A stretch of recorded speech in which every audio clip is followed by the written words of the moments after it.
Shalom, shalom, shalom, shalom, peuple de Dieu.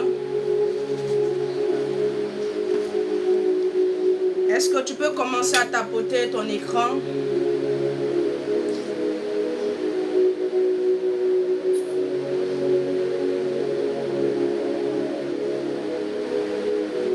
Commence par tapoter ton écran.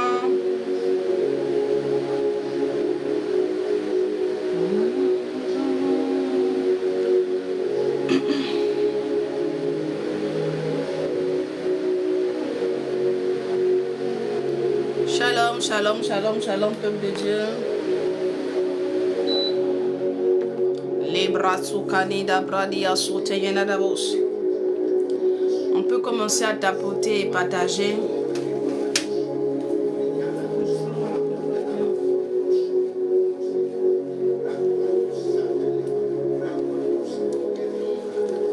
Tu peux commencer à tapoter ton écran, partager. Alléluia.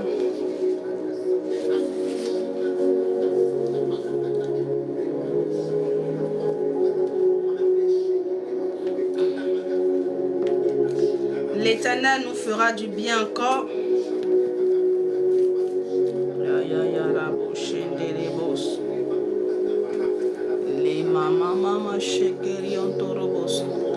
Tu peux tapoter ton écran, tapotant à partir de 1000 tapotages. On va commencer notre temps d'exhortation. Merci beaucoup pour les tapotages. Merci pour les tapotages.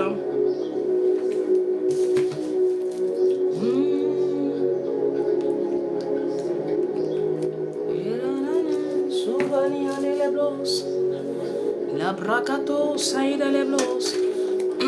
Dieu est fidèle. L'Éternel est fidèle.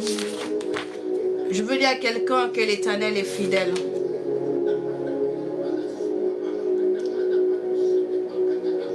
Je dis à quelqu'un que la main de l'Éternel n'est pas courte. Sa main n'est pas courte pour agir dans ta vie. Sa main n'est pas courte pour agir, pour intervenir dans ta vie. Alléluia. Encore, le Seigneur veut parler à ton cœur. Le Seigneur veut parler au cœur de quelqu'un en ce jour. Tu es là, tu n'es pas là pour rien. Tu es là parce que le Seigneur, oui, l'a voulu. Parce que l'Éternel t'a attiré là pour pouvoir parler à ton cœur. Il y a une parole qui veut faire monter dans ton cœur en ce jour. Il y a une parole qui veut t'apporter. Oui. Oui, une parole qui veut t'apporter, bien-aimé. Toi qui, présentement,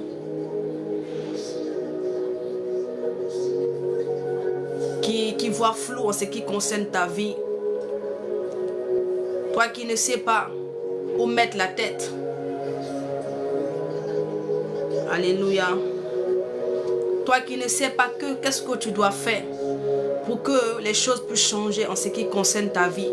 Pour que les choses puissent changer en ce qui concerne ta destinée. Il y a une parole que le Seigneur veut juste t'apporter. Une seule parole, bien-aimé. Et cette parole-là, lorsque tu la mettras en application, tu verras, bien-aimé, le changement arriver dans ta vie. La Bible dit de ne pas nous borner à écouter la parole de Dieu. Oui, de ne pas nous borner à seulement que méditer, mais à mettre la parole en pratique. Et cette parole, bien-aimé, que le Seigneur me donne pour toi, ce n'est pas seulement que pour que tu puisses seulement écouter, mais c'est pour que tu puisses appliquer ton cœur, bien-aimé, à mettre cette parole en pratique. C'est la pratique de la parole, bien-aimé. C'est l'exécution de la parole, bien-aimé, qui apporte le changement. Lado sabradia sakarabaya norobosh. Lantarabaye kerebo shende kerebos. Est-ce que quelqu'un peut tapoter, peut partager? Est-ce que tu peux partager? Commence par partager, commence par partager. Ya ya ya rabashete rebos. Ya ya ya ya ya. David pouvait le dire comme ça. Il dit, j'applique mon cœur obéis à tes instructions. Alléluia.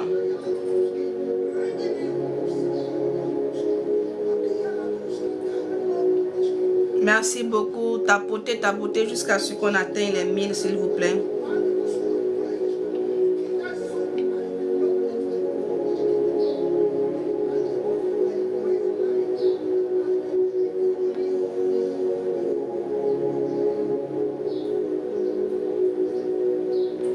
Merci beaucoup.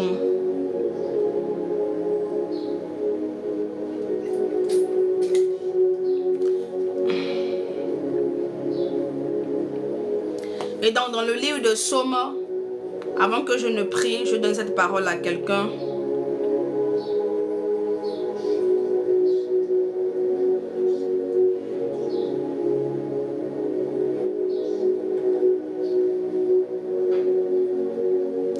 En Psaume, le chapitre 119, à partir donc du verset 56, il dit « Obéis à tes exigences, voilà toute ma vie. Je le dis, Seigneur, la part qui me revient, c'est de garder tes paroles. » Alléluia.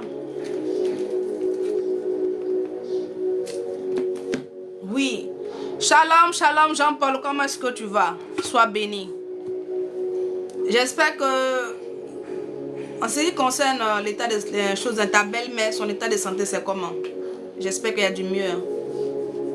Comment est-ce qu'elle se sent? Et donc, bien aimé, la Bible dit, obéis à tes exigences. Voilà toute ma vie. Je le dis, Seigneur, la part qui me revient, c'est de garder tes paroles de tout mon cœur. J'ai cherché à te plaire. Aie pitié de moi comme tu l'as promis. Bien-aimé, elle va mieux. Gloire à Jésus. Je veux dire à quelqu'un, la Bible dit ici en Psaume, donc je donne le verset pour ceux qui prennent les versets bibliques. Psaume 119, le verset 56. Psaume 119, le verset 56. Et Psaume 119, le verset 11. Il dit, je sais ta parole dans mon cœur, afin de ne pas pécher contre elle. Donc, pour ne pas qu'il pêche, qu'est-ce qu'il fait? Il obéit à cette parole. Je dis à quelqu'un, bien-aimé, il est temps pour toi. Tu veux voir le changement dans ta vie. Tu veux voir, bien-aimé, le changement arriver dans ta vie. Tu veux voir quelque chose de nouveau se produire dans ta vie. Il est temps pour toi de serrer la parole de l'Éternel dans ton cœur. De soumettre ton cœur, d'appliquer ton cœur à obéir à cette parole. Là où le Seigneur nous attend, bien-aimé, bien-aimé, il nous attend sur la voie de l'obéissance. Le Seigneur nous appelle à obéir. Il nous appelle à obéir. Alléluia.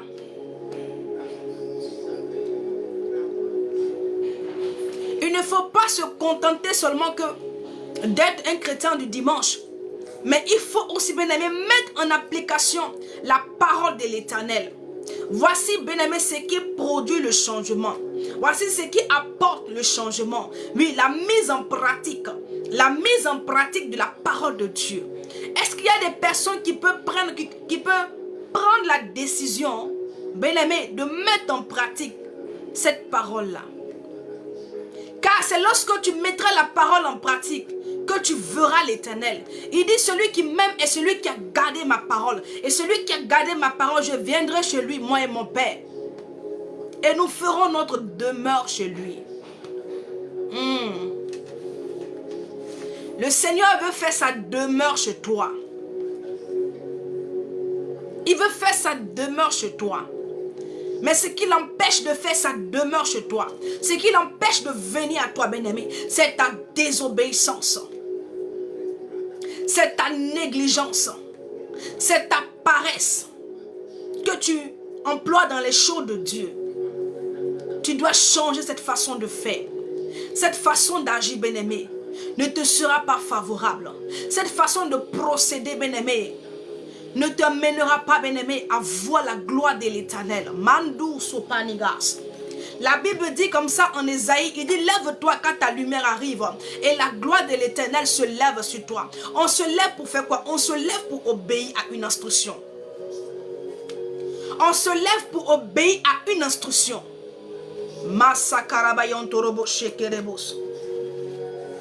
Encore, bien-aimé, le Seigneur m'emmène là pour te parler encore de l'obéissance. Pour te parler encore des bienfaits de l'obéissance. Pour te parler, bien-aimé, de l'obéissance et ses bienfaits.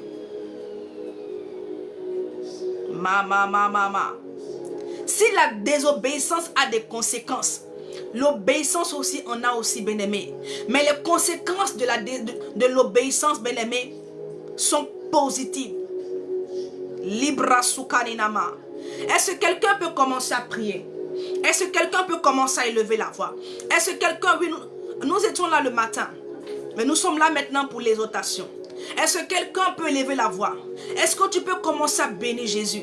Est-ce que tu peux commencer à l'exalter? Mandu soprania sokanenama. Je sens quelque chose dans l'atmosphère. Kere mandu soprania sandereosa. Mama keribro sukanena. Ya rabo shekerebosa. Est-ce que tu peux commencer à élever la voix? Tu n'es pas là, bien-aimé, à un spectacle. Non. Tu es venu dans la présence de ton Dieu. La Bible dit, approchez-vous. Est-ce que quelqu'un veut s'approcher? Est-ce que quelqu'un peut déposer sa couronne? Est-ce que quelqu'un peut déposer sa vie devant le roi des rois? Est-ce que quelqu'un peut faire monter sa prière? La Bible dit que les 24 vieillards, Ramando Saïdabas, ils avaient leur couronne. Ils étaient à leur place. Je reviens.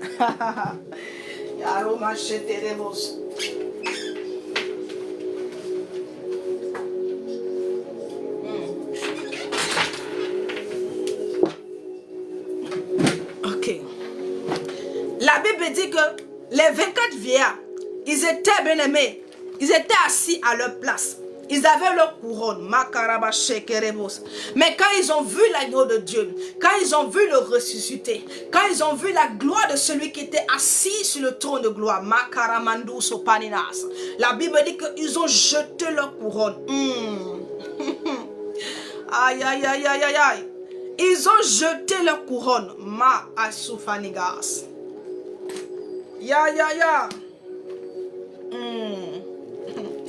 Je ne comprends pas les gens qui vont dans la présence de Dieu et qui s'en tiennent à leur titre. Bien-aimé, quand tu entres dans la présence de ce Dieu, bien-aimé, ton titre n'est plus valable. Oui. Quand tu entres dans la présence de ce Dieu, tu dois déposer ton titre. Car celui qui est le plus titré à la Radosua, c'est Jésus-Christ de Nazareth. C'est Jésus-Christ de Nazareth. Voilà pourquoi le roi David, lorsqu'il se retrouvait dans la présence de ce Dieu, bien-aimé, il ne se comportait plus comme le roi. Les hommes ne pouvaient pas comprendre, bien-aimé, l'attitude de David. Les gens ne pouvaient pas cerner pourquoi est-ce que David était méconnaissable. Lorsqu'il entrait dans la présence de l'Éternel, lorsqu'il entrait dans le temple de l'Éternel, David déposait sa couronne. Lui qui était roi, lui qui avait des serviteurs à sa solde. Lui qui avait des hommes qui étaient soumis à lui. Mais lui aussi, David, il était soumis à un Dieu. Et donc quand il entrait dans la présence de l'Éternel, bien-aimé, il déposait son titre. Il ne faisait pas Jean, parce qu'il savait, bien-aimé, vers qui il était venu. Il savait, bien-aimé, dans la présence de qui il était entré.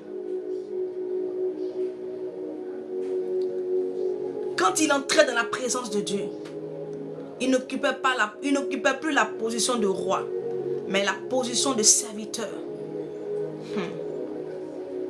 De serviteur. Il occupait la position de serviteur. Voilà pourquoi il pouvait danser, il pouvait louer l'Éternel.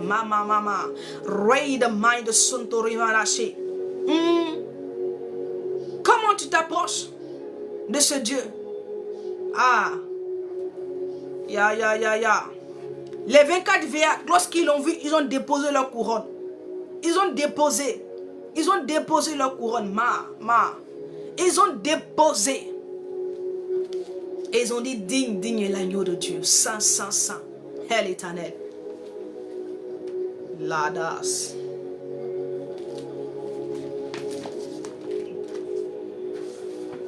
Comment t'approches-tu de l'Éternel? Comment est-ce que tu t'approches? Hein? Comment est-ce que tu t'approches de ce Dieu? Bien-aimé, nous devons marcher dans l'humilité. L'orgueil nous défavorise. Maïs de long de maïs. L'orgueil nous fait perdre beaucoup de choses. L'orgueil nous éloigne de la présence de l'Éternel.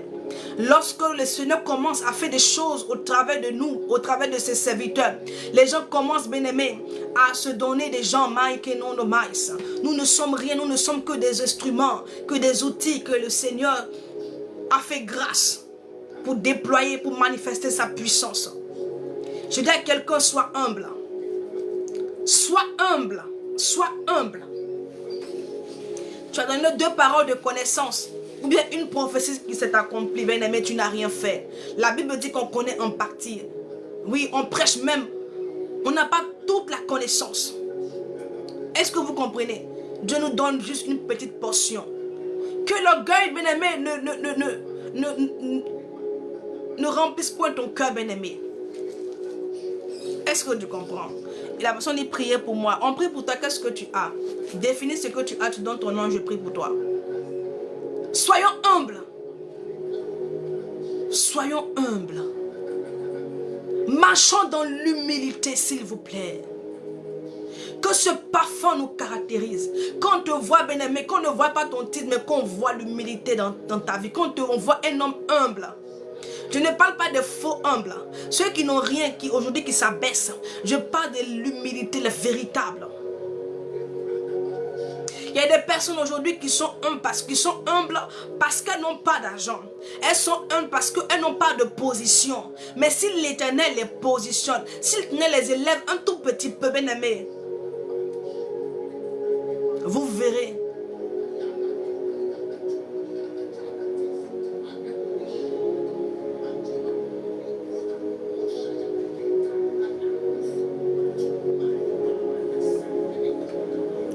Vous verrez ces personnes changer.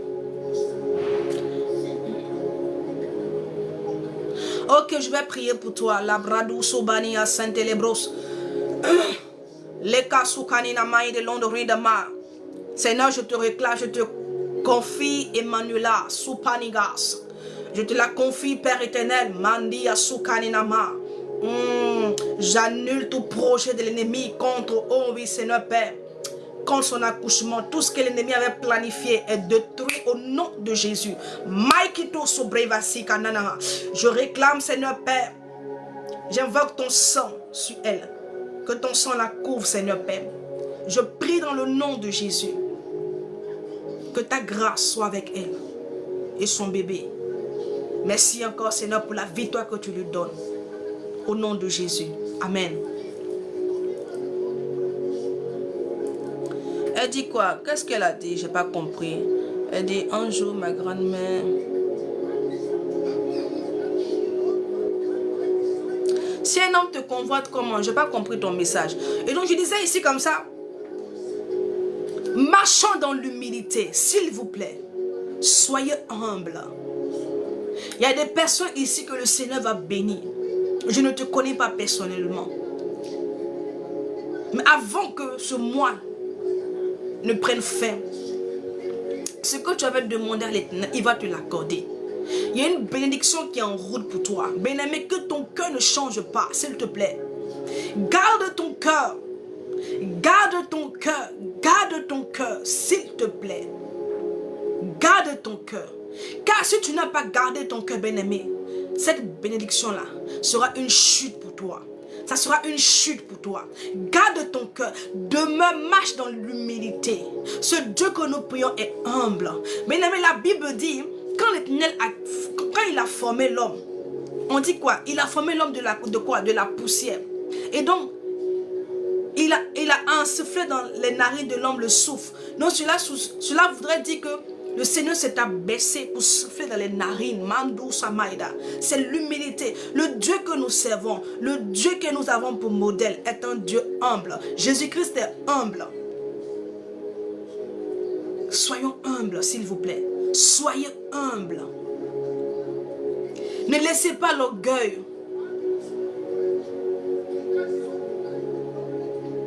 vous faire perdre la présence de Dieu. Ne laissez pas l'orgueil vous faire perdre la présence de Dieu. Ce dont tu as besoin, bien-aimé, ce n'est pas l'argent, c'est la présence de Dieu. Si tu as la présence de Dieu, bien-aimé, toutes ces choses vont venir vers toi. Et l'orgueil fait perdre la présence de Dieu à beaucoup. Que l'Éternel vous aide, nous aide à garder ce cœur, nous aide à marcher dans l'humilité. Le Seigneur veut que nous marchions dans l'humilité. Je dis à quelqu'un, il y a quelqu'un qui est là, qui me regarde. Marche dans l'humilité, s'il te plaît. L'orgueil, si tu continues à marcher comme ça, tu vas détruire ta destinée. Tu vas te détruire parce que tu vas perdre la présence de Dieu. Tu vas perdre la grâce de Dieu. Tu vas perdre la faveur de l'Éternel.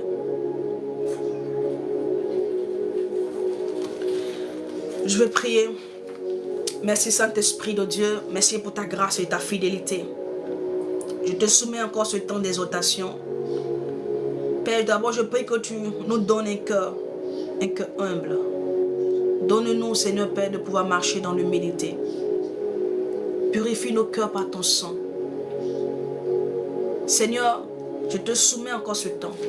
Tu me permets d'être là pour encore parler de ta part. Moi qui suis le plus petit de tes instruments, Seigneur, je prie que tu me donnes la facilité à pouvoir délivrer ton message. Et que ce message puisse apporter quelque chose de nouveau dans la vie de celui-là même qui est en train de m'écouter. De ceux-là qui m'entendent, qui m'écoutent, que tu leur donnes la compréhension. Que tu leur ouvres l'esprit, Seigneur, afin qu'ils comprennent. Afin que cette parole puisse impacter leur vie. Glorifie ton nom, Adonai. Au nom de Jésus. Amen. Alléluia. Moi je dis à quelqu'un, marche dans l'humilité. Moi je ne sais pas comment est-ce que tu marches. Marche dans l'humilité.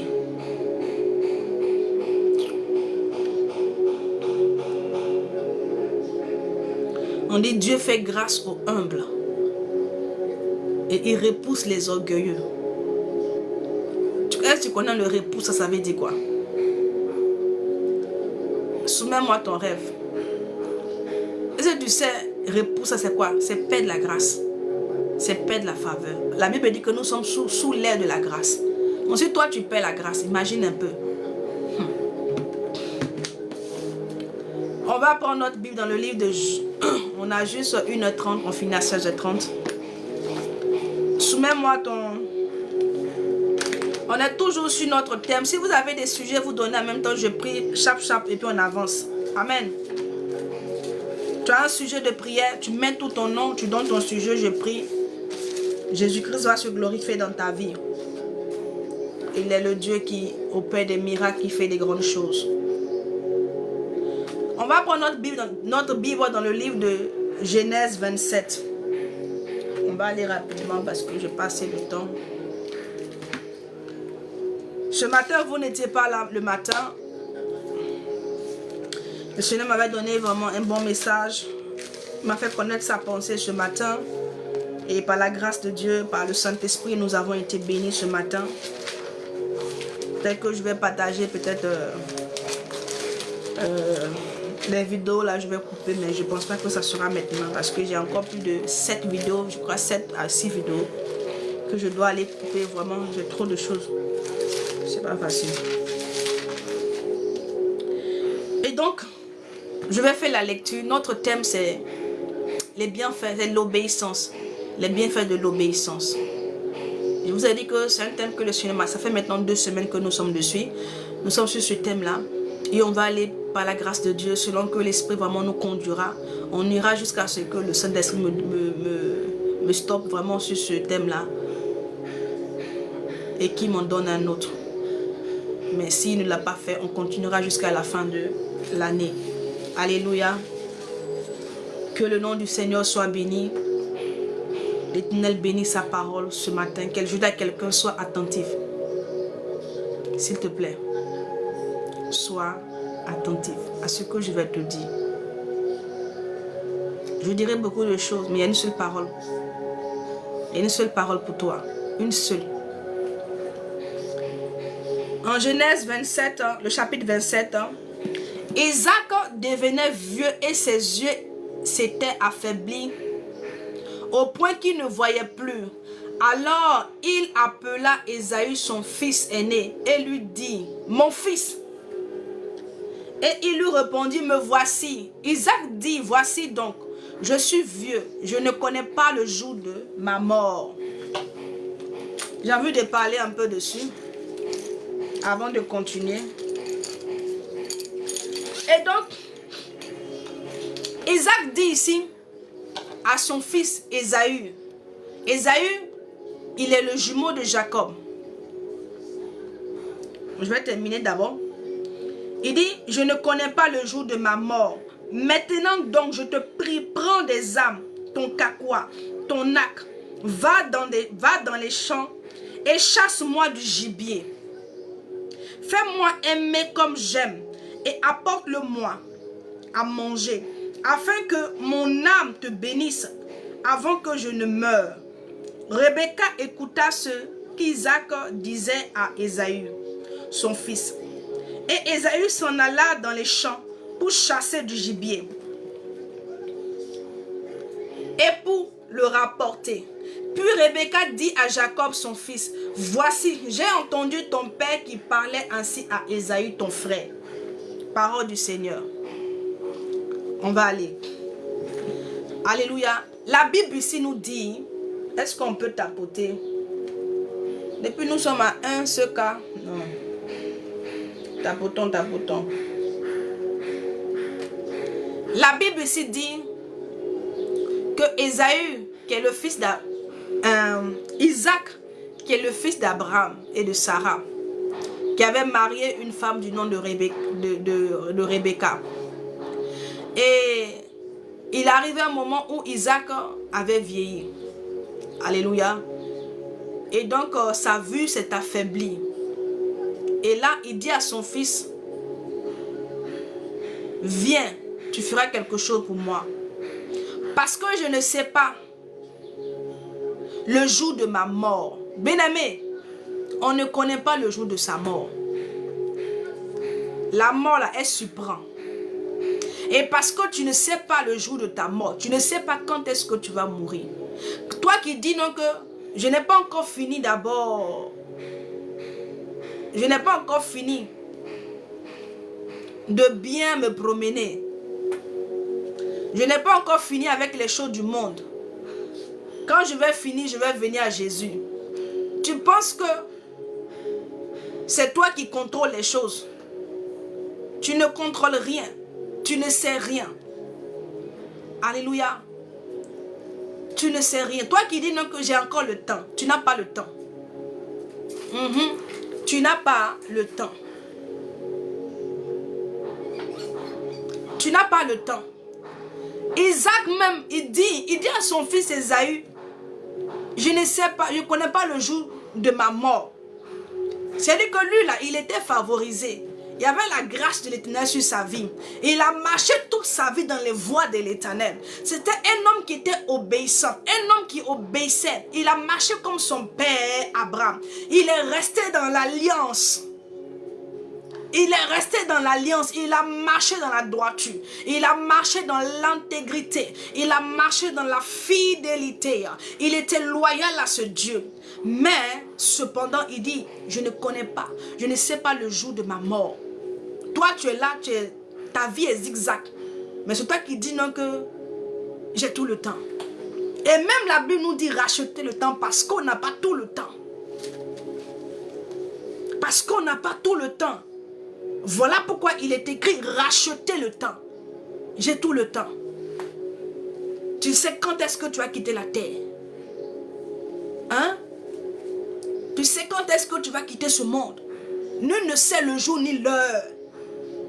C'est pour cela que chaque jour, on travaille à notre éternité. L'apôtre Paul a dit que chacun travaille à son salut. Voilà pourquoi chaque jour, tu dois travailler, tu dois t'appliquer, bien-aimé, à être dans les voies du Seigneur. Tu dois chaque fois travailler à ton salut. Chaque jour. Quotidiennement, mensuellement. Tu dois chaque jour travailler. Et non dire non que j'ai tout le temps. On n'a pas tout le temps. Je dis à quelqu'un, on ne connaît pas le jour de notre départ sur la terre. Mais il ne faudrait pas que cela te surprenne dans une mauvaise condition. C'est-à-dire que dans un mauvais état. C'est-à-dire que tu n'es pas en règle avec le Seigneur. Sur la terre, tu peux encore rattraper les choses. Bien sûr, le temps ne nous appartient pas. Sur la terre, tu peux encore rattraper. Mais dès que tu rompes le souffle, c'est fini. Il n'y a plus rien à rattraper. Il n'y a rien à rattraper. Voilà pourquoi je vous disais la dernière fois que les rides qu'on met en bas, quand les gens décèdent, c'est-à-dire que c'est une forme de... C'est-à-dire que lorsqu'on met un rib, c'est parce qu'on est touché. Sinon que le rib qui veut dire repose en paix là, ça n'a aucun impact. Sur celui qui est de l'autre côté, de l'au-delà, ça n'a aucun impact. Voilà pourquoi j'aime pas cette prière où les gens vont prier pour les morts, pour que là où ils sont là, la prière qu'on fait, la prière qu'on adressera pour eux ici aura un impact pour eux. Non, hein? C'est maintenant où tu as envie là que tu dois mettre de l'ordre. Tu dois mettre de l'ordre dans ta vie. C'est maintenant. Il n'y a pas à faire de après, tu vas partir, quelqu'un va faire messe de recueil pour toi. Il n'y a pas ça.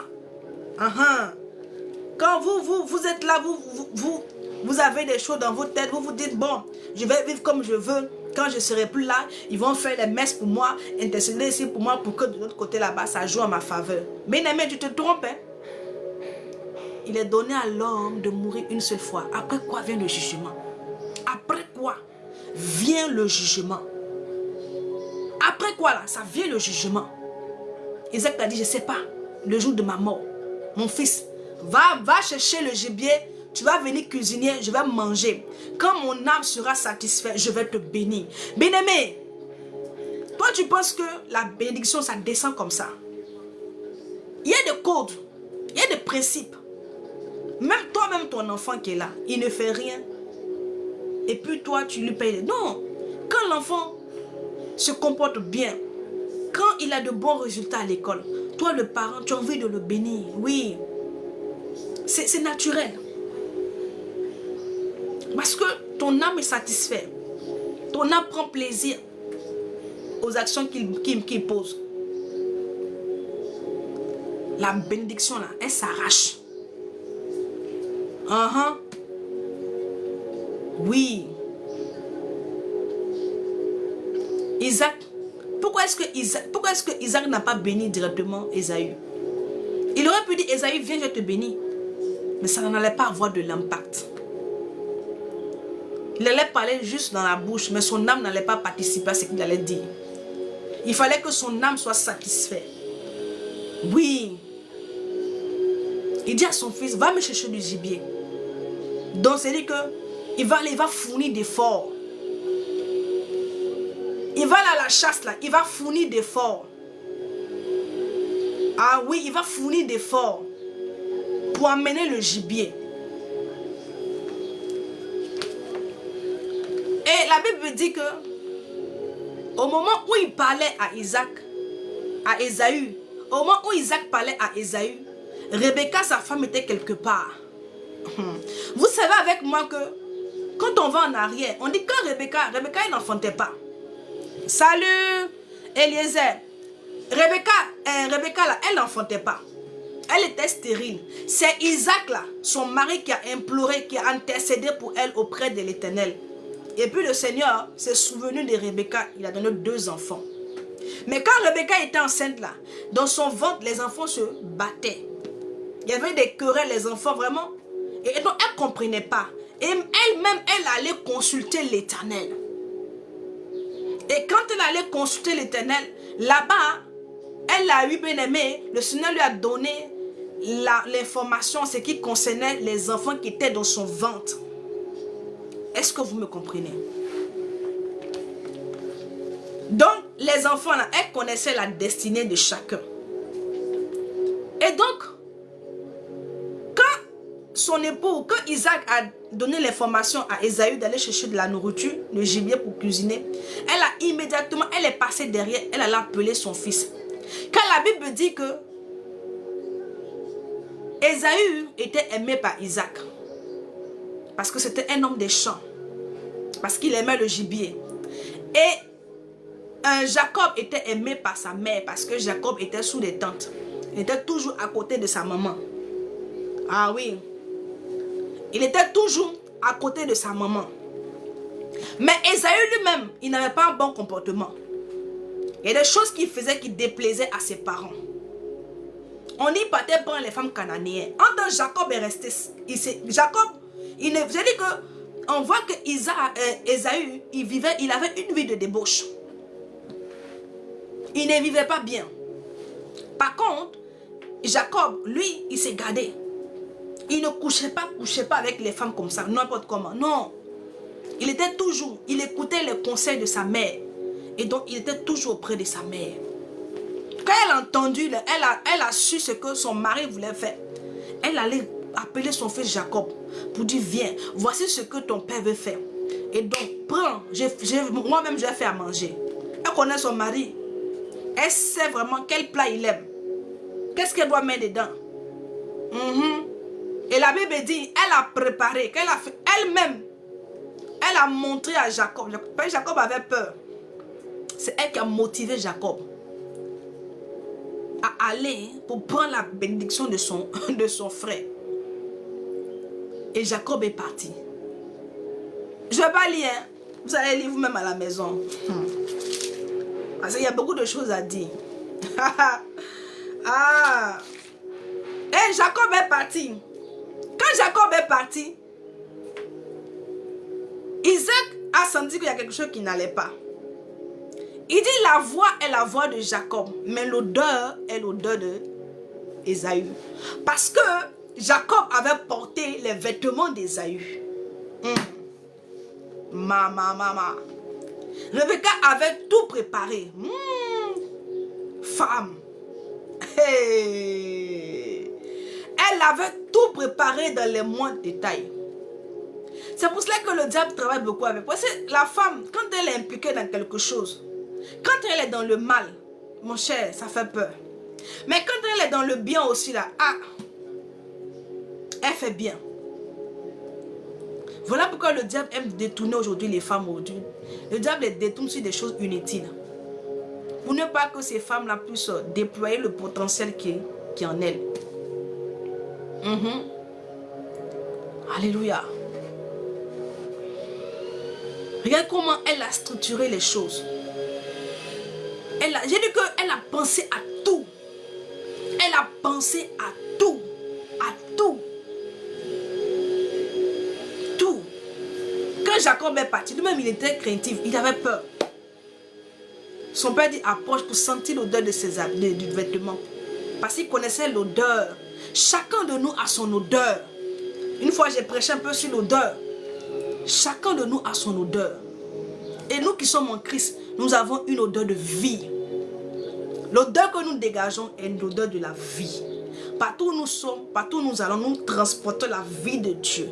Nous transportons le règne de Dieu. La présence de Jésus. Quand il est allé, son père, bon, il ne voyait pas bien. Vraiment, sa vue était vraiment affaiblie. Il s'est juste référé à l'odeur.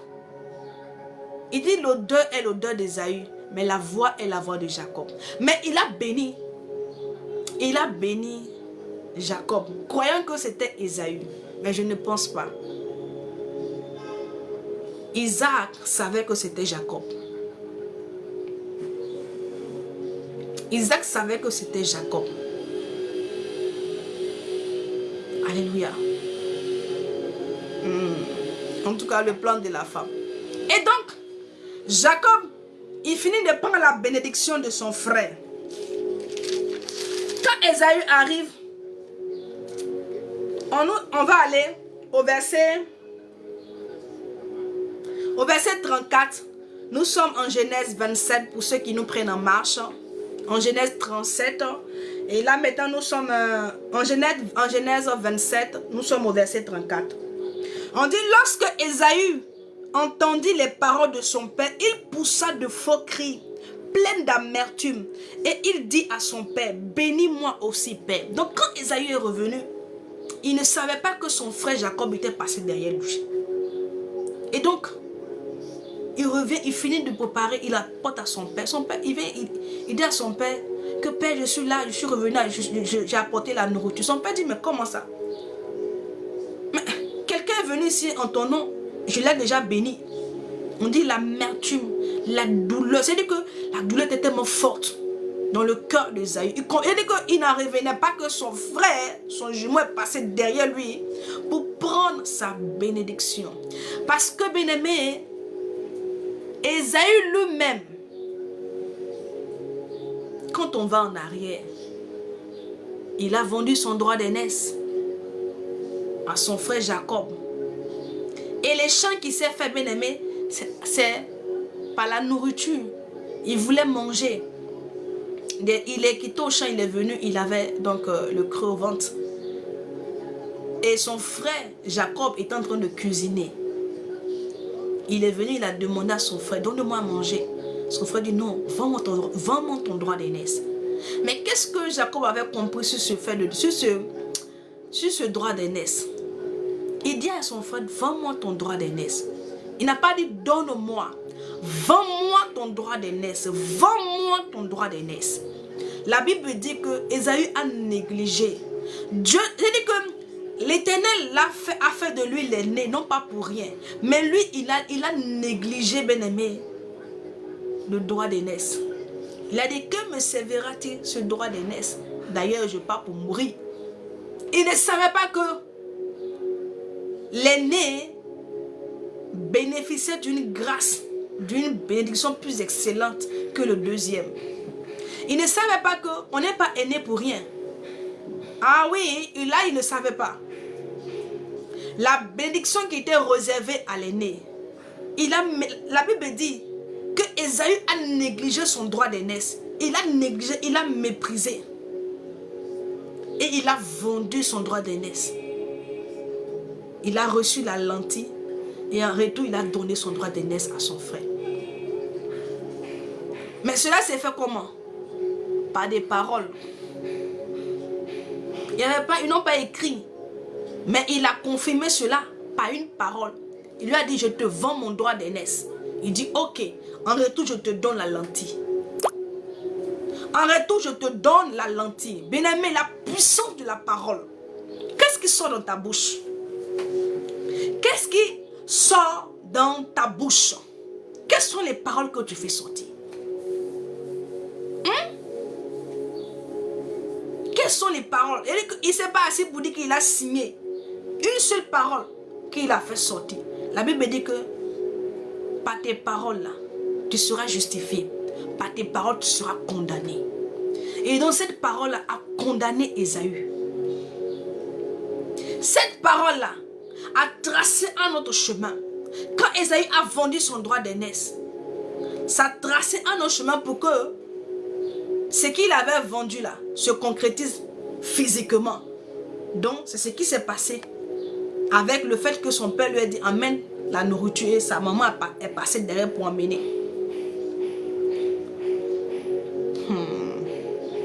Que le Seigneur nous aide, que le Seigneur t'aide à ne pas négliger. À ne pas négliger qui tu es. Est-ce que tu comprends? C'est pas parce que tu souffres aujourd'hui que tu dois te donner à tout le monde. C'est pas parce que ça ne va pas chez toi aujourd'hui, bien-aimé, que tu dois te donner à tout le monde. Ne dis pas non, mais je vais mourir, c'est les bêtes qui vont bouffer. C'est ce qu'on dit souvent. Laisse ce langage-là.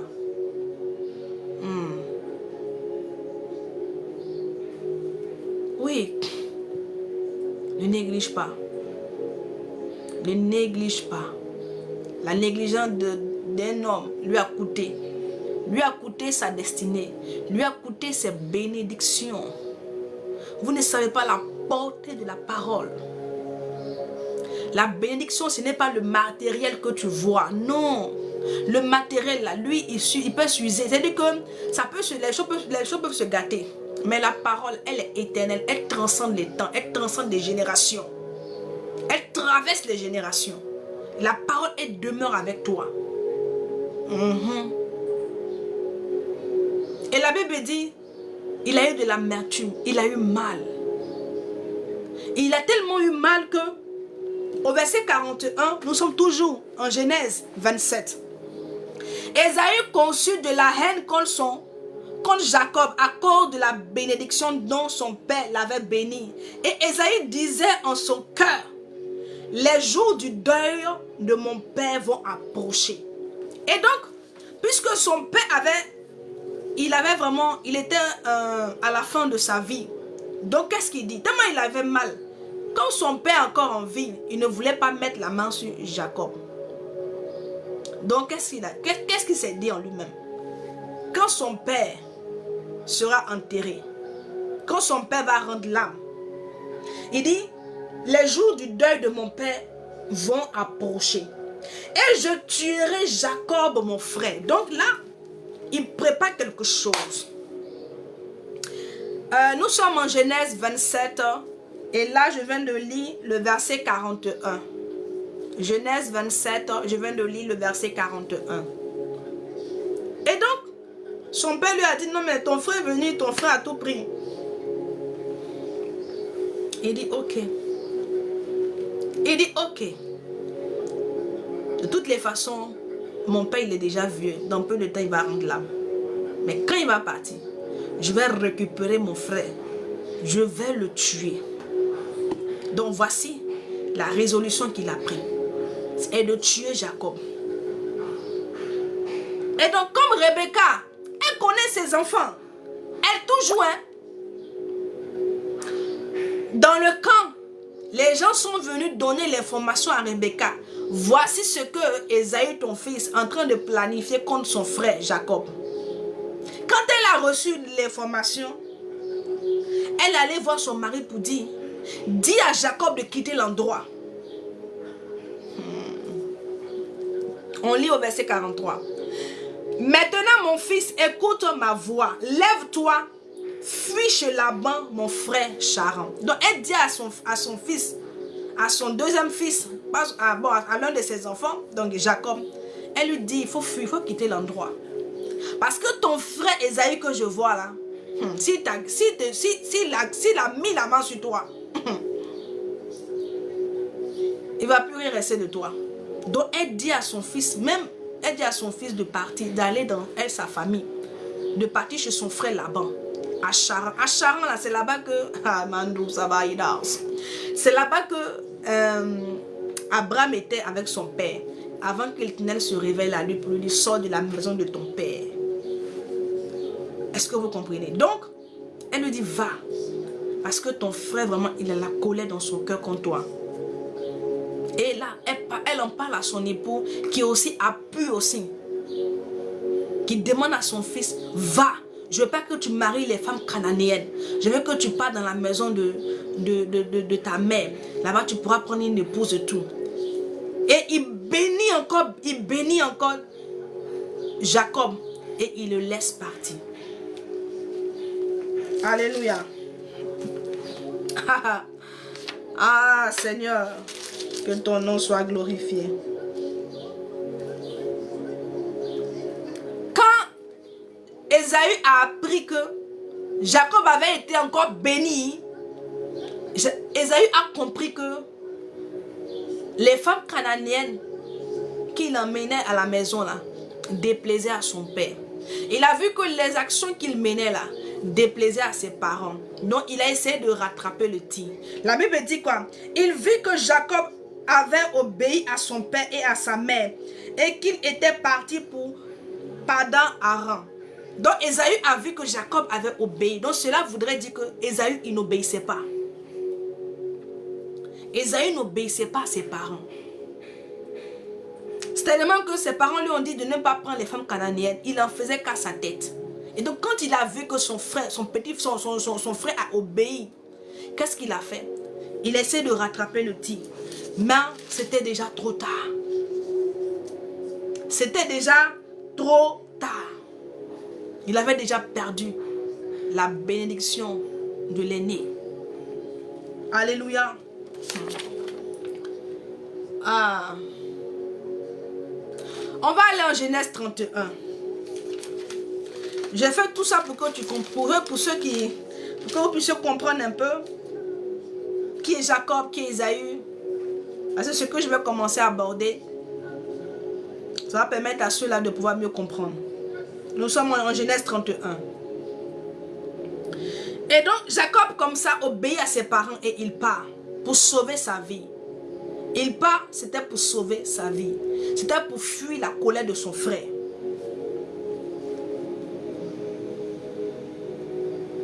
Alléluia.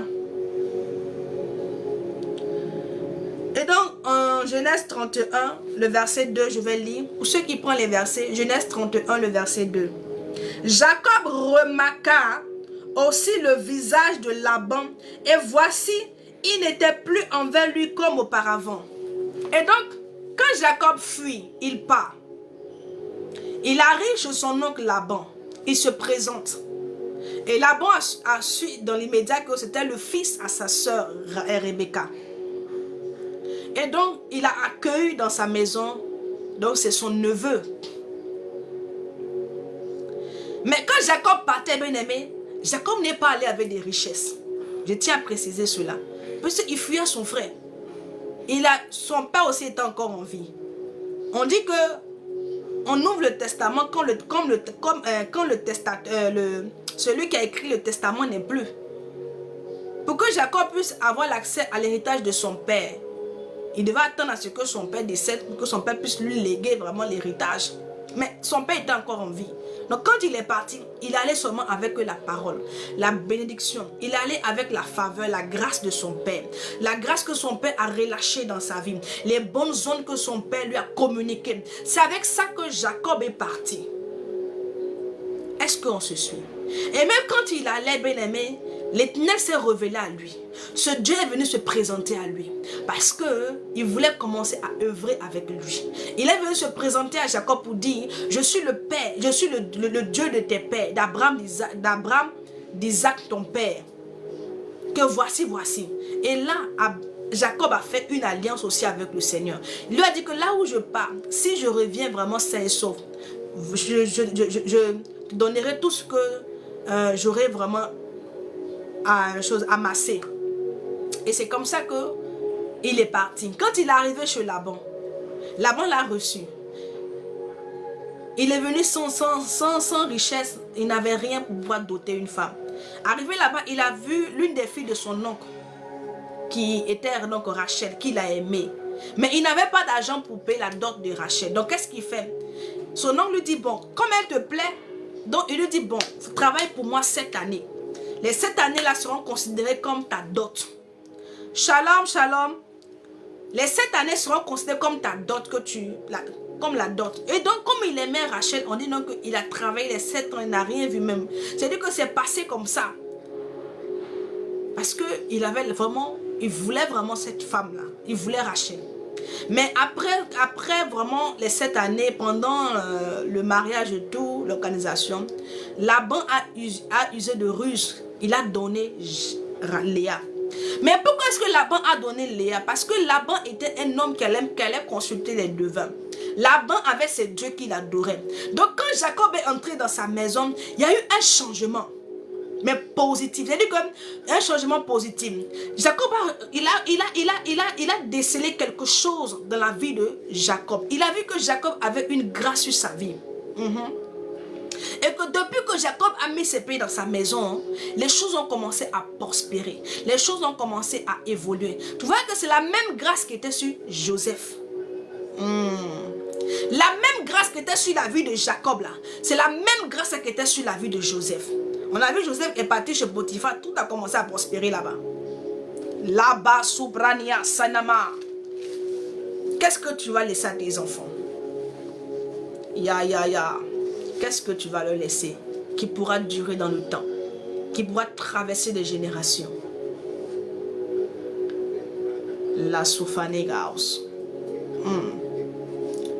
Mon temps est déjà fini. Ah, j'ai Kamandos. La Bible dit que Jacob, Laban a constaté cela. Laban, il allait consulter les féticheurs. Vous avez vu un peu, il avait de ses dieux. Quand il a vu que tous ses dieux avaient disparu, il a couru derrière. Il a commencé à poursuivre Jacob. Donc c'était un homme qui consultait les devins, qui avait des dieux étrangers. Donc quand il a vu que Jacob avait une grâce sur sa vie, il voulait absorber cette grâce-là. Il ne voulait pas laisser partir Jacob. Donc qu'est-ce qu'il fait? Il donne Léa. Il sait que Jacob aime Rachel. Et il a déjà son plan dans sa tête pour maintenir Jacob dans sa maison. Parce que Jacob dans sa maison apportait la grâce, apportait, bien aimé, la bénédiction. Jacob dans sa maison, bien aimé, la présence de Jacob dans sa maison permettait à ses affaires de prospérer. Jacob dans sa maison, sa présence apportait le succès dans ses affaires. Et donc, un homme comme ça, là, comment tu vas te séparer de lui? C'est impossible. Tu ne peux pas te séparer de lui. Quand il a fait cela, quand Jacob a su que c'était Léa, il a dit, bah, si tu verras, il a sorti une affaire à dormir debout. Il a dit, bon, chez nous ici, on ne marie pas la plus petite avant l'aînée. Et donc, si tu veux maintenant Rachel, tu vas encore travailler 7 ans. Donc, c'est dire que pour Rachel seule, Jacob a travaillé 14 ans. Pour la dot de Rachel, il a travaillé 14 ans. Parce qu'il aimait.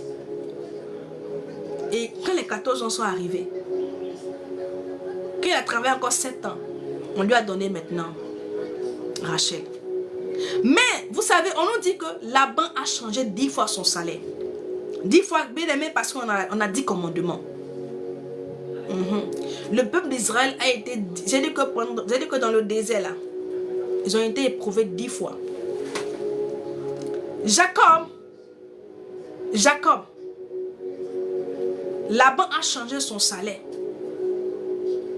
Il faisait comme il voulait.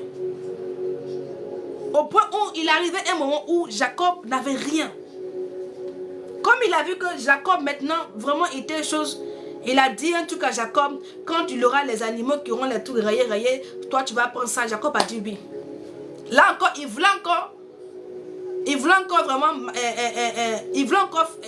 employer la ruse. Mais l'Éternel était avec Jacob. Et l'ange est venu lui montrer qu'est-ce qu'il devait faire. Et la Bible dit, quand il a fait, bien aimé, tout ce que Laban avait dit, quand les animaux ont commencé à mettre bas et tout, tous ces animaux-là étaient pour Jacob. Donc la ruse qu'il a voulu employer, bien aimé, a tourné à sa défaveur. Et donc, ses enfants ont commencé à se rebeller, à se rebeller contre Jacob. Parce qu'ils ont dit non, que Jacob a pris tous les biens de leur père. Et donc, Laban, comme on a lu, Laban a changé sa façon d'être avec Jacob.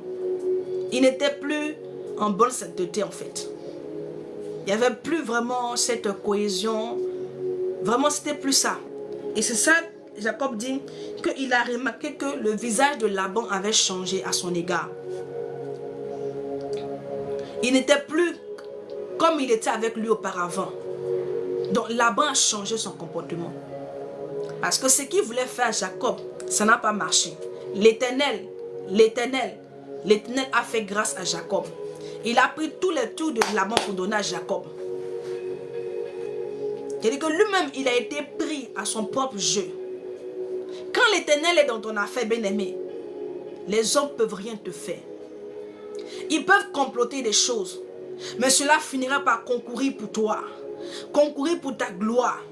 Voilà pourquoi il ne faut pas avoir peur des hommes. Mais il faut se réjouir de ce que l'Éternel est avec toi. Oui. Ne regarde pas aux hommes. Ne regarde pas, bien-aimé, mais toi, réjouis-toi de ce que Jésus-Christ est avec toi. Il est dans ta barque. Tu es avec lui. Alléluia. Et donc, au verset 3, Nous sommes en Genèse 31. Alors l'Éternel dit à Jacob, retourne au pays de tes pères et dans ton lieu de naissance. Donc, Jacob vraiment, il voit que, vous savez, quand tu es quelque part que tu n'es pas, tu sens que ta présence gêne, vaut mieux partir. Quand tu dis que là où on ne te veut pas, là, il ne faut pas aller là-bas. Je vais bien par la grâce de Dieu. Et vous? Là où on ne te veut pas, là, il ne faut pas partir là. Moi, je ne vous comprends pas. Je ne comprends pas les gens. Tu sais que dans tel endroit, dans tel lieu, quand tu vas là, tu n'es pas apprécié. On ne te veut pas là-bas. Mais tu veux forcément aller. Tu veux forcément aller. Jacob a vu que on ne voulait, Laban et ses enfants ne le voulaient plus le voir vraiment avec eux. Et donc il a préféré partir. Sachez partir quand il le faut. Oui. Sachez partir. C'est-à-dire que ne restez pas à dire non, non, non. Tu vois que là où tu es là, on ne te veut pas là-bas. Ta présence gêne. Ta présence gêne. Les gens sont gênés en ta présence. Tu sais qu'on ne t'aime pas. Mais tu forces. Il ne faut pas forcer dans les hommes. L'homme ne peut rien t'apporter.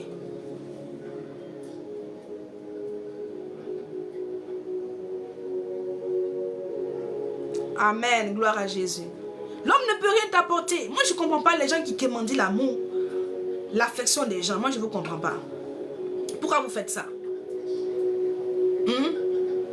Pourquoi vous faites ça? L'amour de Jésus-Christ te suffit.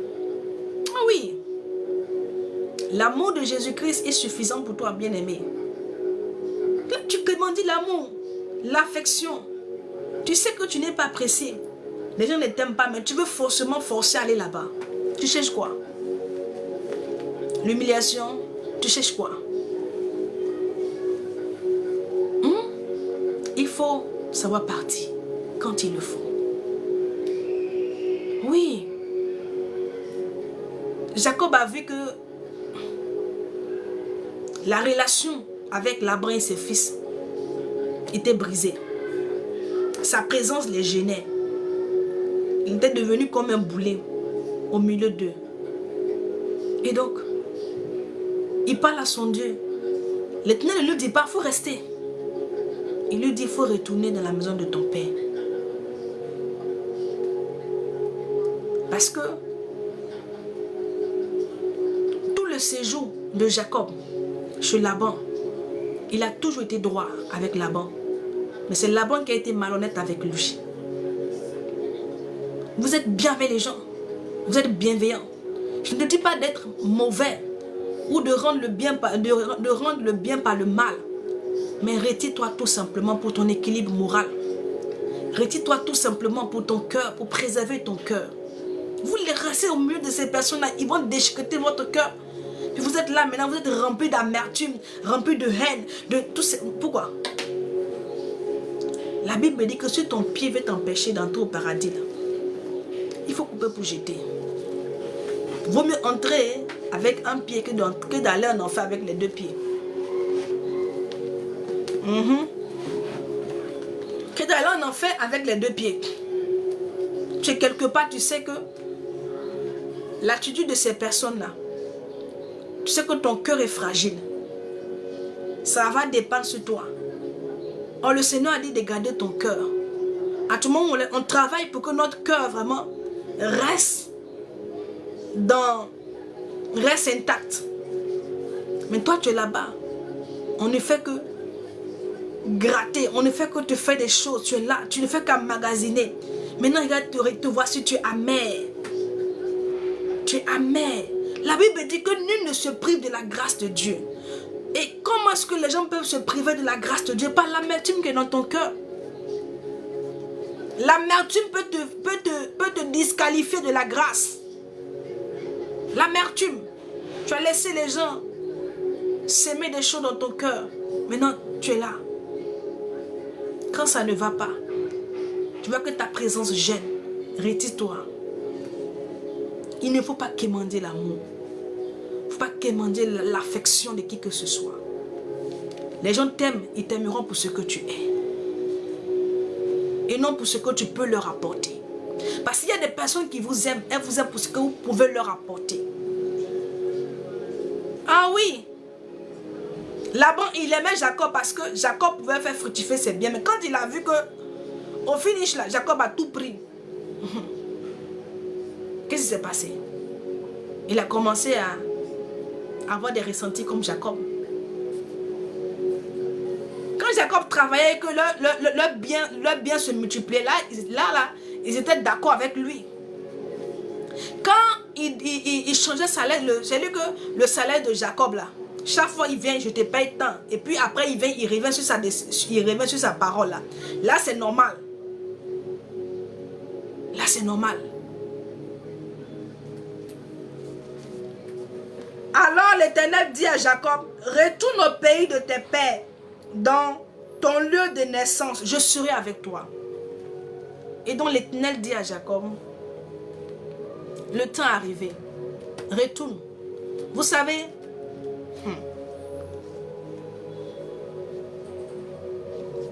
Jacob n'allait pas passer tout son temps chez Laban. Il avait juste un temps à faire chez Laban. Parce qu'il avait une destinée à accomplir. Vous savez, quand le temps arrive, Dieu lui-même, là, il crée les conditions. Quand le Seigneur veut te faire sortir dans un endroit, lui-même, là, il se charge de créer les conditions. Ah oui. L'Éternel lui-même, il a dit à Jacob, il dit retourne. Mais ce Dieu ne savait pas que Jacob a quitté la maison de son père là. C'était pour fuir son frère. C'était pour sauver sa vie. Mais l'Éternel ne mentionne pas cela. Il dit tout simplement à Jacob, retourne. Or, retourner dans la maison de son père, c'est aller croiser là-bas, aller retrouver Ésaü qui l'attend de pieds faibles. Mais Ésaü là-bas, Ésaü l'attendait de pieds faibles. Ah oui, tu as volé mon droit d'aînesse. J'ai eu une bénédiction dérisoire. Mais il attendait. Et Jacob était conscient qu'il y avait quelqu'un qui l'attendait de pieds faibles. Pour lui faire du mal. Alléluia. Ah, ce Dieu-là, il est merveilleux. Il est merveilleux. L'Éternel est merveilleux. Alléluia. Jacob avait un problème. Jacob devait aller affronter son passé. Il devait être confronté à son passé, à ses actions passées. Il ne pouvait pas fuir indéfiniment. Il devait aller affronter son passé. Affronter ses actions et ses actes, les actions qu'il a posées. La main n'est plus là pour le défendre. Ah oui.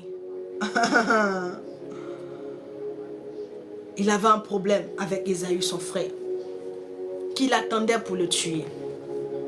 Que fait là? Laban a changé de comportement. Laban a changé sa façon d'être avec lui. Et donc il a considéré qu'il n'était plus le bienvenu chez Laban. Et donc il fallait quitter là. Mais où aller? Où aller? La peur pour lui de retourner dans la maison de son père. Parce que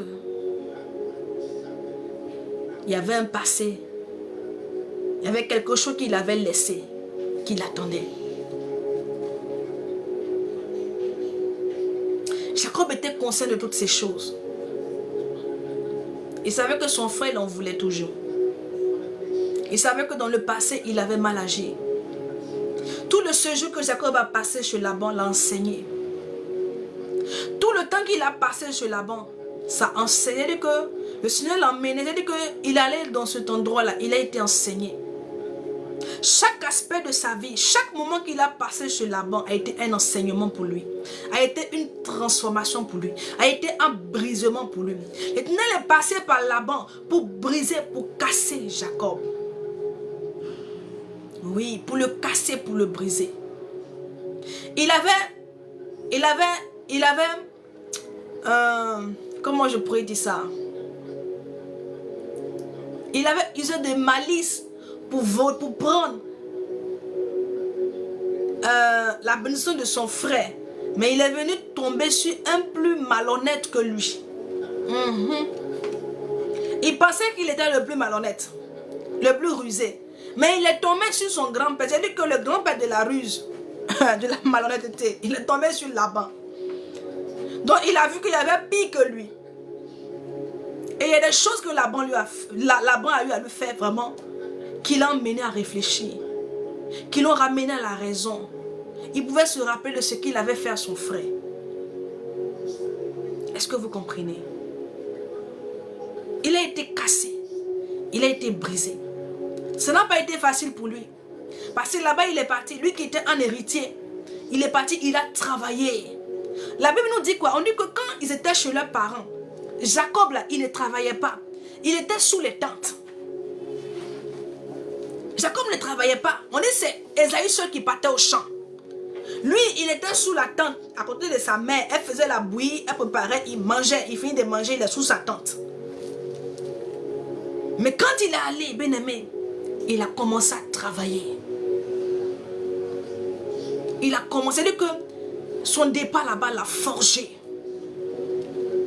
Tout ce que tu vis, bien-aimé, tout ce que le Seigneur, c'est-à-dire que les épreuves que tu vis, c'est pour te forger. J'ai envie de dire comme ça à quelqu'un, aujourd'hui je bénis le Seigneur. Souvent je peux m'asseoir pour dire, je m'assois, je dis, ah Seigneur, ma vie n'a pas été facile. Une enfance difficile. Mais souvent je m'assois et je dis merci Seigneur. C'est parce que je suis passé par toutes ces choses-là qu'aujourd'hui, j'arrive à amortir certaines choses. Ça m'a forgé. Ça m'a enseigné. Ça m'a formé. Oui. Toutes ces choses étaient nécessaires. Certes que ça n'a pas été facile. Mais il fallait que je passe par là. Donc tout ce que tu vis aujourd'hui, ne pense pas que c'est inutilement que le Seigneur te fait passer par ces choses-là. Non. Il est en train de te forger, de te former. Mon temps est déjà fini. Alléluia. Gloire à Jésus. Et donc, Laban, Dieu est passé par Laban pour donner la correction à Jacob. Ah oui. Le Seigneur dit à Jacob, retourne. Mais je ne vois nulle part où Jacob dit au Seigneur, mais Seigneur, il y a mon frère là-bas qui m'attend. J'ai un passé chaotique qui m'attend le pied ferme. Qu'est-ce que je fais? Étant conscient de ces actes passés, bien-aimé, on va lire un passage rapidement. On va aller en Jérémie. En Jérémie 7, hein, à partir du verset 23.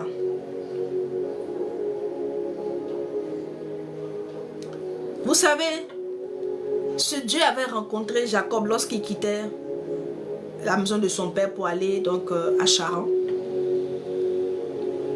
Il y avait un climat de confiance qui avait été établi entre Jacob et ce Dieu. Jacob avait commencé à faire confiance et à marcher avec ce Dieu. Et donc, malgré qu'il était conscient que son frère l'attendait, il y avait quelque chose là-bas vraiment une situation vraiment qui devait faire face. Mais Jacob fait quoi? Il ne décline pas. Il ne détourne pas son regard de ce que le Seigneur lui a dit. Mais Jacob obéit. Et il prépare sa femme, ses femmes et ses enfants. Et il quitte la maison de Laban pour aller dans la maison de son père, dans son lieu de naissance, là où son frère l'attendait.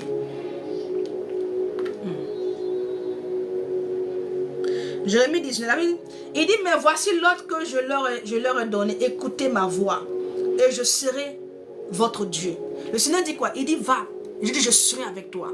En Jérémie 7 à 23, Jérémie 7 à 23, il dit, mais voici l'ordre que je leur ai donné. Voici l'ordre que je leur ai donné. Écoutez ma voix et je serai votre Dieu. Donc, écouter, c'est obéir. Bien-aimé, c'est obéir. Dans la définition grecque, c'est obéir.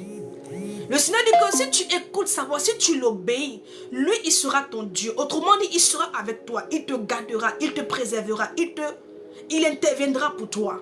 Si tu écoutes, si tu obéis. Et donc, il dit à Jacob, vas-y, je serai avec toi. Je l'avais tout simplement, je serai là pour te secourir. Je serai là pour te garder. Je serai là pour te protéger. Je serai là pour veiller sur toi.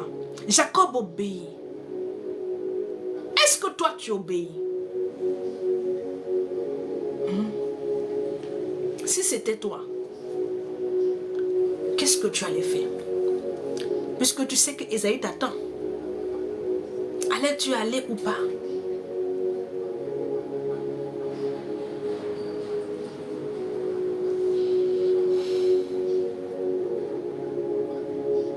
Jacob a obéi. La dernière fois, je vous ai dit ici que celui qui obéit à l'Éternel est celui qui aime ce Dieu. Et celui qui a confiance. Dans l'obéissance, là, il y a l'amour, il y a la confiance. Il y a la foi.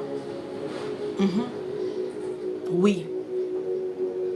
Tout ça est réuni dans l'obéissance. Et Jacob avait confiance en ce Dieu. Oui. Parce qu'il n'allait pas retourner à vide. Est-ce que vous comprenez? Il avait établi une relation avec ce Dieu. Cette relation qui avait solidifié la confiance, l'intimité qu'il avait avec ce Dieu. Il y avait l'amour qu'il avait pour ce Dieu. Et donc, il obéit tout simplement, il part. Il te dit que si tu écoutes, lui, il sera ton Dieu. Il sera avec toi. En Jérémie 7 à 23. Jacob a écouté et tout simplement, il a obéi. Il a pris la décision d'obéir. La Bible dit que celui qui gardera sa vie la perdra, mais celui qui perdra sa vie pour moi, la gagnera.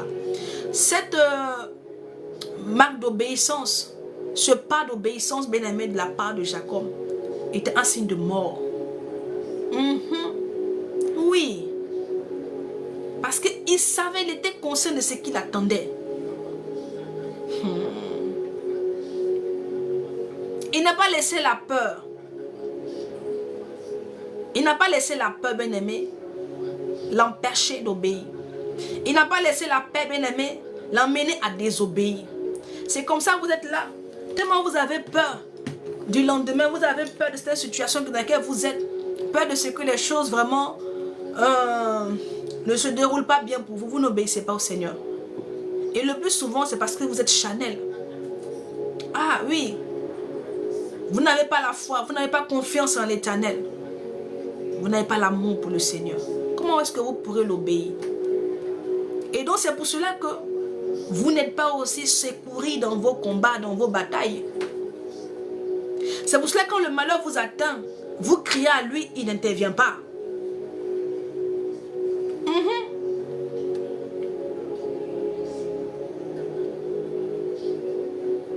Alléluia.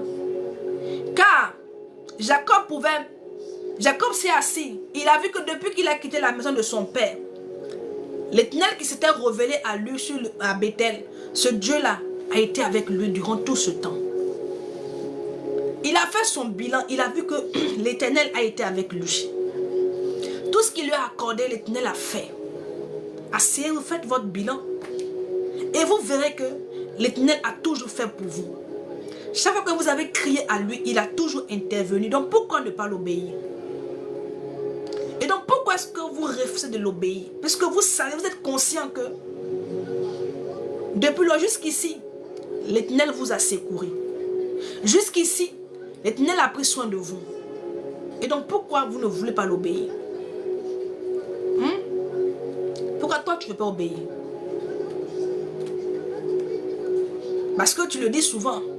Jusqu'ici, l'Éternel m'a secouru. Donc, il faut l'obéir. Cela démontre qu'il est digne de confiance sur Dieu. Tu peux lui faire confiance. Il ne te mènera pas à l'abattoir. Alléluia.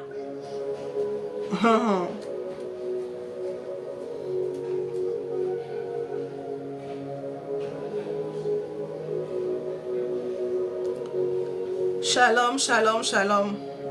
Eric Assamoah. J'ai envie de m'arrêter là. J'ai tellement de choses à vous dire. Je vais m'arrêter là.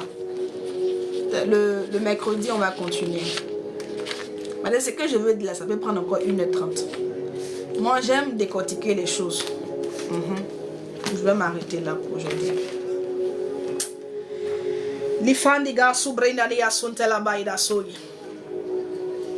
Bien-aimé, sois là le mercredi.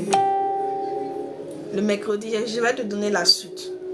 Il y a tellement de choses extraordinaires que je dois te dire. Oui, tellement de choses extraordinaires. Ah, l'obéissance. Je dis à quelqu'un, obéis. Obéis. Marche dans l'obéissance, s'il te plaît. Et tu seras un homme heureux. Tu seras un homme heureux. L'obéissance. Pas seulement que obéis à ton père, à ta mère, obéis à l'Éternel. Que le Seigneur nous aide. Beaucoup veulent la bénédiction, mais très peu empruntent le chemin qui mène aux grandes bénédictions. Les gens veulent être bénis sans pourtant obéir, mais ça ne marche pas. Ça ne peut pas marcher. C'est impossible. Tu veux que l'Éternel t'élève, que l'Éternel glorifie son nom dans ta vie. Mais obéis-le tout simplement. Obéis tout simplement. Soumets-toi tout simplement à lui. Et tu verras s'il ne fera pas ces choses que tu lui demandes.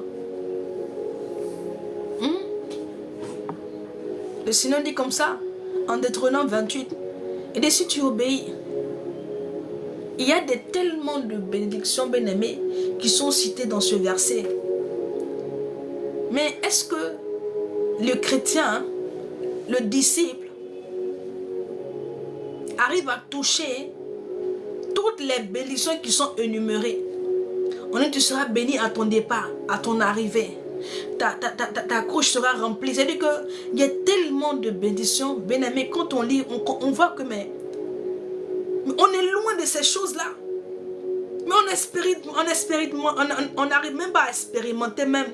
C'est-à-dire que le même 1/3 de ce qui est cité. Mais pourquoi? Parce qu'il n'y a pas l'obéissance. Nous, on veut voir avant d'obéir. Attends, le Seigneur, il ne fonctionne pas comme ça. Il peut te dire, va faire ça. Va ici. À toi d'obéir. Si tu veux voir sa main. Le Seigneur pouvait dire comme ça à Élie, il faut aller au torrent de Guérite. J'ai mandaté un corbeau. Tous les hommes qui sont sur la terre là. Le Seigneur a laissé tous ces hommes là, ces corbeaux.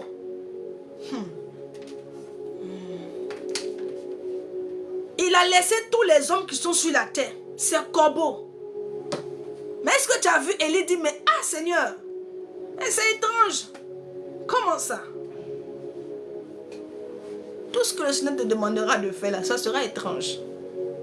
Ça sera des choses que toi-même là, tu ne comprends pas. C'est des choses que tu ne vas pas comprendre. Mais comme tu l'aimes et que tu as confiance en lui, tu vas obéir. Sinon, les hommes qui sont là, il dit corbeau. Nous savons un peu que corbeau, là, on dit c'est un oiseau de mauvais augure. Il est toujours dans les cimetières. Il est toujours dans les cimetières. Corbeau. Il mange même la chair de l'homme.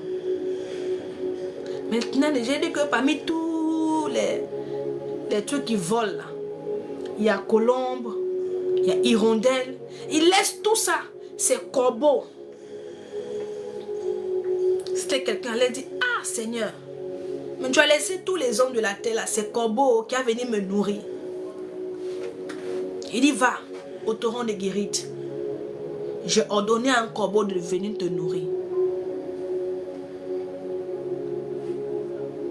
J'ai ordonné à un corbeau. Le Seigneur laisse les hommes. Et il leur donne à un corbeau d'aller nourrir un homme. Eh, Mando Sayaba. Il leur donne à un corbeau d'aller nourrir un homme. Mais c'est bizarre. Mais Élie s'en va quand même. Il ne discute pas. Il ne demande, ah mais comment ça? Mais c'est comment? Parce qu'il est habitué à ce Dieu étrange.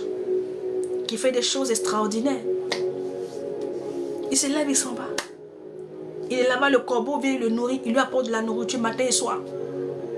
Et ça ne lui... Oh my God, il y avait la famine. Ah oui, il y avait la famine. Élie devait aller là-bas, au torrent de Guérite. Et se laisser. Si il voulait, il dit non, moi je ne vais pas manger la nourriture que le corbeau m'amène. Il a pris ça où? Il prend la nourriture là où? Mais comment? Tout ce que Dieu veut là, il veut que toi tu obéisses. Comment il va faire là? Ce n'est pas ton problème. Voici le problème que nous avons. C'est-à-dire que on veut, quand le Seigneur nous demande de faire les choses et qu'il doit nous bénir, on a déjà dans notre tête comment les choses vont se faire.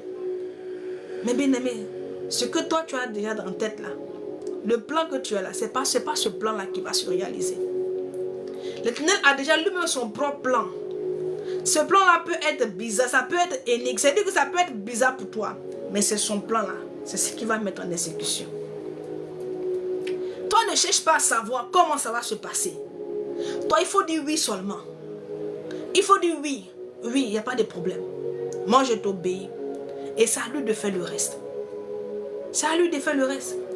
Élie est parti. Il n'a pas demandé, mais le corbeau va aller prendre la nourriture, où ça pour m'amener? Seigneur, tu dis que le corbeau va me nourrir. Il ira prendre la nourriture où? Où ça? Il n'a pas demandé, parce que ça c'est plus à son niveau. De tout ce qu'il sait, il part au torrent de guérir, il obéit, il part au torrent de guérir, il s'assoit, le corbeau vient, il lui apporte la nourriture. Le reste là, c'est plus à son niveau. Comment est-ce que le corbeau fera pour avoir la nourriture? Ça c'est lui, c'est qui sait. À telle heure, le corbeau doit apporter la nourriture. Et c'est comme ça qu'un enfant de Dieu doit marcher. Tu obéis à l'Éternel, le reste c'est lui qui gère. C'est plus à ton niveau. Le Seigneur dit à Jacob, va dans la maison de ton père, dans ton lieu de naissance. Mais il n'évoque pas le fait qu'il y a Ésaü là-bas qui l'attend pour le tuer. Parce que lui, Dieu, il savait ce qu'il allait faire en cours de chemin. Ah oui, il savait ce qu'il allait faire. Jacob ne savait pas, il n'en savait rien. Pour lui, il allait comme ça dans la main d'Ésaü. Pour lui, il allait comme ça pour mourir. Mais il acceptait de partir parce que lui, il s'est soumis à l'Éternel, il a obéi. S'il devait mourir, il n'y a pas de souci pour lui. Mais il ne voulait pas désobéir à ce Dieu. C'est cela qu'il dit que celui qui gardera sa vie la perdra. Parce que beaucoup n'obéissent pas parce qu'ils voient leur avantage. Ah, si j'obéis comme ça. Alléluia. Je vais m'arrêter là pour aujourd'hui. Je vais bénir le Seigneur pour ta vie. Nous allons aller chercher mes bébés à l'école. Merci Seigneur pour ta grâce et ta fidélité. Je prie Adonai. Seigneur, la Bible dit en Philippiens que c'est toi qui produis le vouloir le faire. Tu nous donnes la capacité de pouvoir nous soumettre à toi. Je peux que par ton esprit, que tu nous accordes cette soumission, d'être soumis, d'être obéissant. Ce sont les choses qui nous manquent, qui font que Seigneur, nous perdons ta grâce, qui font que nous n'expérimentons pas des choses extraordinaires que tu veux faire dans nos vies. Je prie que tu donnes à toutes ces personnes qui sont là la capacité, la force de pouvoir t'écouter et de pouvoir t'obéir. Fais-le dans le nom puissant de Jésus. Amen. Je vais prier pour la fin. Adonai, Seigneur Dieu Tout-Puissant, Dieu 3 fois Saint. Je veux bénir ton nom encore parce que tu es fidèle, parce que tu es amour. Il n'y a pas de Dieu qui puisse faire comme toi tu fais. Tes œuvres sont admirables. Ce que tu fais est extraordinaire. Ce que tu fais est merveilleux. Père, je bénis ton nom pour ce moment. Ce moment que tu as permis encore. Je prie pour toutes les personnes qui sont là. Je te prie de relâcher ta grâce dans leur vie. Je te prie de relâcher ta grâce dans le nom puissant de Jésus-Christ dans leur vie. Regarde à celui qui n'a pas de travail. Regarde à celle qui est stérile. Regarde à celui qui est malade. Regarde à celui qui est tourmenté par des esprits. Regarde à celui qui n'arrive plus à prier. Regarde à celui qui a perdu la foi. Souviens-toi d'eux, Adonai. Libra sukaninamais. Yandoba usivadiaos. Souviens-toi d'eux, Seigneur. Agis puissamment dans leur vie. Agis, Seigneur. Donne-leur de voir, d'expérimenter le Dieu merveilleux que tu es, l'admirable que tu es, le tout-puissant que tu es. Glorifie ton nom dans leur vie. Et que cette parole que tu nous as portée demeure dans leur cœur. Qu'elle demeure gravée sur la table de leur cœur. Que cette parole apporte le changement. Et qu'elle les emmène dorénavant à t'obéir, à te faire confiance. Au nom de Jésus-Christ que j'ai prié. Amen. Alléluia. Soyez bénis, soyez bénis. Nous avons fini. J'ai dit que maintenant on ne dit plus. Je sais que c'est maintenant que les gens viennent. Mais c'est fini pour aujourd'hui. On a commencé, j'ai commencé donc... je fais le live à 9h comme je vous l'avais dit. J'ai commencé plus tôt. À 8h, je crois 40. J'avais déjà commencé le live. J'ai communiqué la pensée du jour. La pensée que le Seigneur avait mis dans mon cœur. Je me suis arrêtée parce que j'ai beaucoup de choses à vous dire. Oui. En ce qui concerne ce thème-là. Il y a beaucoup de choses à dire. Et des choses extraordinaires qui, je crois, vont impacter ta vie. Je ne vais pas aller rapidement. Parce que le temps m'est réparti. Mais mercredi, par la grâce de Dieu, si le Seigneur dispose encore les choses, on sera là. On sera là à 14h. Mercredi, là, on a un carton libre. On peut aller jusqu'à même à 18h. On sera là à 14h. Les choses se feront selon vraiment la conduite du Saint-Esprit. Je ne sais pas comment est-ce que le Seigneur compte agir, comment est-ce qu'il compte procéder pour le mercredi. Je remets tout entre sa main. Je te prie tout simplement de te disposer. Je vous ai dit que les mercredis jeûner. Viens, bien-aimé, prends un moment de jeûne le mercredi. Dispose ton cœur, jeûne, applique ton cœur à jeûner. Et puis viens, avec un seul sujet. Et le Seigneur va se glorifier. Je ne te parle pas de moi. Parce que moi, je n'ai pas la capacité de pouvoir le faire. J'ai quelqu'un que je connais qui le fait. Oui, et je crois que ce Dieu le fera pour toi. Cette attente, ce que tu attends, sera. C'est-à-dire que ce blocage sera. C'est-à-dire que toute situation bloquée, toute situation, tout ce qui a été mis en suspens dans ta vie, l'Éternel va entrer et il va rétablir les choses afin que son nom soit glorifié. Il est l'heure pour les enfants de Dieu de témoigner. Tu dois témoigner, bien-aimé. Nous devons témoigner car l'Éternel a fait de nous des témoins. Et nous sommes... le Seigneur nous prépare à pouvoir témoigner de sa gloire, de sa puissance, de ce qu'il fait pour nous. Bien-aimé, il y a tellement de choses que le Seigneur fait pour moi que si je veux t'expliquer, on ne quittera pas là. Chaque jour, bien-aimé, est une expérience. Chaque jour, bien-aimé, je découvre vraiment ce Dieu. Chaque jour, le Seigneur me permet vraiment de le connaître. Chaque jour, je vois la main de ce Dieu. Je le vois agir dans des actions inattendues. J'ai dit que je suis là, je ne m'attends pas. Et je le vois. Je le vois se glorifier. Je le vois, je le vois. Et donc je peux te dire qu'il le fait. Parce que moi, je l'expérimente tous les jours. Je vois ce qu'il fait. Dieu est fidèle. Sois béni, sois fortifié. Mon mot de fin pour toi, garde ton cœur. Garde ton cœur plus que toute chose. Là où tu n'es pas apprécié, là où tu vois que ta présence dérange et que quitte cet endroit. Ne laisse pas les hommes autour polluer ton cœur. Ne laisse pas les hommes autour, bien-aimés, te retirer cette pureté que tu as. Tu dois garder ton cœur. C'est une bataille au quotidien de ne pas laisser son cœur sombrer dans l'amertume, dans la jalousie, dans la médisance, dans les querelles, dans toutes ces choses.